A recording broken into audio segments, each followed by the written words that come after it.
Hello friends, welcome back to my channel. My name is Suhey with Suhey Plans, and today I am sharing a review of the NOLTY A5 9670 weekly grid planner. And just as a quick disclaimer, this is not an unboxing. I've used the planner, I've jumped into the planner, and I want to share my thoughts about it and show you how I've started using it. And I have a lot of thoughts about it. This is actually what I've moved into for quarter two, at least some of quarter two. We'll see how long, because I've just wanted to lessen how much time it was taking me to plan. And I found that this layout, this format, has been an excellent way for me to just shave off a couple of minutes of my planning each day.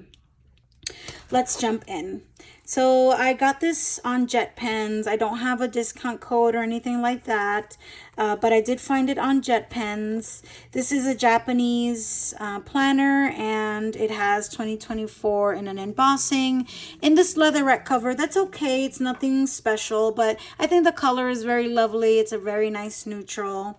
They had several A5 styles, but I was really attracted to this particular one. Yes, for the cover, but also for the layouts.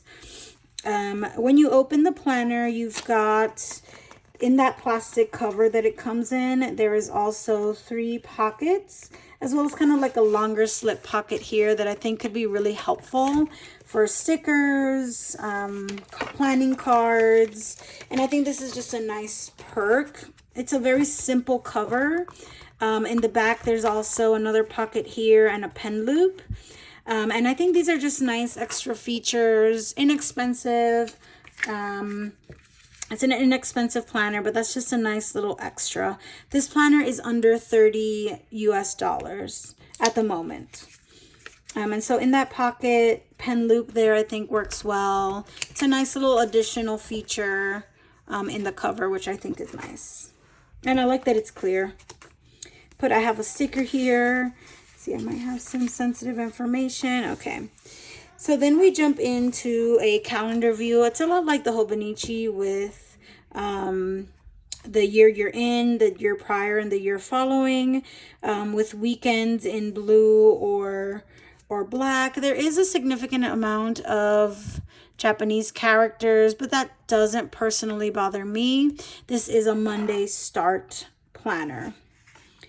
That doesn't bother me, and I don't really do much with this page, but I do use it to refer to the year. I haven't started really using this, and I'm not sure if I will, but this is essentially just an annual review of each quarter of the year, kind of being labeled by 1 to 31, and obviously not every month has 31 days, and then those are crossed out, which I think is a nice feature. Helps things from getting too confusing. I believe that some of the highlighted sections are holidays, I believe, or perhaps weekends, but that color coordination doesn't really bother me, but that might be something to think about. It could be a deal breaker for you. Then we jump into the monthly spread, which is on 2 pages. Each box has a couple of lines, which is something I really like. I think I can fit a little bit more in these boxes with those lines, and it helps keep my writing straight, which I also really do appreciate. And yeah, the Saturdays are in blue, Sundays are in this pinkish red. And yeah, I think this has a lot of ample space. It's a Monday start, which is how my brain works. There's some space down here for additional things. There's a lot of space. It really can accommodate everything you need. And then each month also has the month prior and the month following, which I think is really interesting as well. And that follows as such. Oh, and if you haven't noticed already, the NOLTY planner has a yellowish cream colored paper. And let's see if I can find something to show you the difference. All right, here's the Sterling Ink Common Planner. And let's try to go to a blank grid page. Okay. And there you can really see the difference in color. This is a true cream colored paper. And I think that that could be a deal breaker for some folks. If not for me personally, how the paper feels, it's much more important than the color of the paper. But again, that's something to consider if you're interested in this planner. It is really truly a cream color. And the paper is beautiful, and I have a pen test at the end that I'll show you guys. So yeah, I find this to be lots of very spacious for monthly planning. And then the plan, oh, and let me quickly say that the months begin in March. So this is an April planner, but I was like, why is this an April planner if the monthly views start in March and then the weekly views, believe it or not, start in February? It's a April start planner officially because the annual view begins in April. So that is why this planner is called a April start. But the monthly views start in March and the weekly views start in February. So I kind of did some back planning just to see what kind of a layout I was interested in, and I did that for February. And then I officially really started using the planner in late March. What I'm doing, and this is similar to how I'm using my TN. I have weather, an important note for the day, 3 priorities, a schedule from 6 to 7 that I did have to write in. Let me show you what these pages look like blank. Okay, so this is a blank page. You have 2 boxes for each day of the week, the calendar for the month of March, and then just blank open grid. Luscious, gorgeous, blank open grid. Super flexible, and that's one of the main reasons I was really interested in this planner.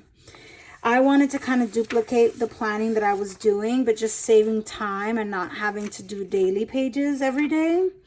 And so what I did is that I have a timeline from going from 6 to 8 and then tasks at the bottom. I have 3 priorities in the second box, and then I have weather and maybe an important event or so in that box as well. Weekly to-dos, and then daily to-dos for each day at the bottom. What I'm really enjoying about this layout is that I have a weekly glance, but I also have some daily planning capacity, and I have it all in one page without having to create a brand new daily spread. This is really the big reason why I wanted to try out this planner, because I could do everything for my day, everything for my week on one 2-page spread. That was very, very tempting. And that's kind of how I've been using it. Yeah. And I think that this has been it's easy. It's worked really well for me. It's very thin. It's lightweight, easy to carry around. No fuss. It's not fussy. And I think that that's been something important for me in my planning right now. I need to just save some time. Where can I trim? Where can I cut down on processes? This planner has helped me do that. So while there are some things that I feel like I couldn't fit on this 2-page spread. And so what I have here is, So after you get through all of the weekly spreads, which actually go through the beginning of April 2025, so plenty of space, more like really like all, again, but this planner is meant to be an April start. So this is another reason why that is, right? It also ends right at the beginning of April and the weekly views. Oh, and in the middle here, we have 2 bookmarks, which I don't really use, but I haven't had the heart to take them out. Now I can't find them. There they are. But I haven't had the heart to take them out, but I don't really use them. I'm using these Midori tabs instead to keep track of my month, week, and then my weekly page. So I'll show you what I mean by a weekly page. After the weekly spreads, you have, I believe it's 70 pages of just open blank grid. And that's 1 page for each week of the year, for the 52 weeks of the year, and then some. So what I'm using this for is I'm kind of using it as like a notes writing things down, brainstorming, and meals for the week. And each week that I'm in this planner, I'm just going to dedicate one of these blank pages to kind of overflow. Things I need to remember, things I need to write down, what are the meals for the week, if I made a purchase, how much the purchase was, what I spent it on. And it's a really big, ample page, very, very roomy. And I'm finding it that it more than fits everything that I want to write in 1 week. I am so bad at weekly meal planning on the weekends, lordy. Anyways, so I really appreciate having that extra blank page at the end for some of the flow, like the overflow that I'm going to have in the week. In the back, this is just some samples. Okay, in the back I have a pen test page. Oh, and if you're curious, the blank pages are 42 squares across and 60 squares down. I like to count so that I can create grids whenever I need to. But I thought that the NOLTY held up to pen exceptionally well. It's maybe not as thin as Tomoe River, but it is really smooth, really buttery. And I had a very enjoyable writing experience with all of my go-tos. I even tried a stamp on for size, zig color dot markers that sometimes don't go well in other notebooks and planners. And I tried all the things, fountain pens. This is fountain pen here, and it really worked beautifully. And you know, that's just one of the standards in Japanese planners. You're going to get exceptional paper, and this is no different. And then on the back, you can see there's basically no bleed through. There is some see-through or show-through with some of the inkier pens and my stamp, of course, but it held up beautifully. And at the end of the day, my go-to after doing that extensive pen test on everything was a Uniball 1 in 0.38. I just think it glides beautifully across the page, and it creates a nice, I called it my most rational choice. I'm a rational girly, so we went with the Uniball 0.38. I just love the way it wrote.